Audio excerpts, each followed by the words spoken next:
Hey guys, how's it going? It's me, Chris, again, and today we have a 2014 Lexus CT 200H maintenance light reset. We are going to simply use this button right here and that little screen right there. Go ahead and turn on your car without starting.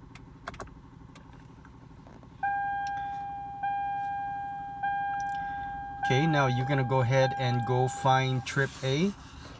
Use this button to go find trip A, just like that. Now when you get to trip A, go ahead and turn off your car, and at the same time press this button. Give me a second. Press this button and hold it and turn on your car without starting, and you should see the trip A blinker running just like that by the mile.